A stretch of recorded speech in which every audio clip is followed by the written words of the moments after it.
Vendredi 24 septembre, c'est déjà l'antépénultième étape de ce Tour de Bretagne et quelle étape! Avec 217 km au programme, c'est la plus longue distance proposée sur l'épreuve en 54 éditions. Après un départ donné depuis Châteaubriand en direction de Bois-Gervilliers et malgré la distance inédite pour certains coureurs, les attaques ne cessent de fuser et c'est tout d'abord un groupe de 22 qui se forme dans la première heure de course durant laquelle les coureurs ont parcouru pas moins de 48 km. Le peloton n'a pas dit son dernier mot, il y a regroupement total et ce sont finalement 19 coureurs qui réussissent à s'échapper.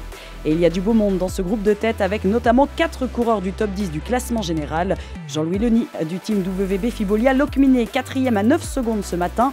Johan Lebon de Dinan Sport Cycling 6e à 10 secondes. L'Australien Matthew Dinham du team Bridgelane 9e à 29 secondes. Et Mathis Lebert, le stagiaire d'Arkea Samsic, 10e à 1 minute et 21 secondes. Mais ils sont trop nombreux et à l'entame du circuit final, la mésentente désorganise ce groupe aux allures de mini-peloton.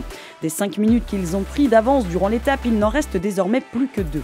Le néerlandais du team DSM, Enzo Leinze, tente alors de jouer son va-tout, comme l'avait fait son coéquipier Oscar Onley quelques jours plus tôt. Mais l'ancien vice-champion du monde du contre-la-montre junior doit se résigner. C'est un regroupement général qui s'opère juste avant la cloche. Un duo tentera de sortir sous l'impulsion du Sud-Africain Nick Dlamini, qui était sur le dernier Tour de France. Mais à la flamme rouge, le peloton est groupé pour le premier sprint massif de ce Tour de Bretagne. Et à ce jeu, le plus véloce s'appelle aujourd'hui Leonardo Marchiotti. Le coureur d'Androni Giocattoli Sidermec remporte donc cette 5e étape à Bois-Gervilliers.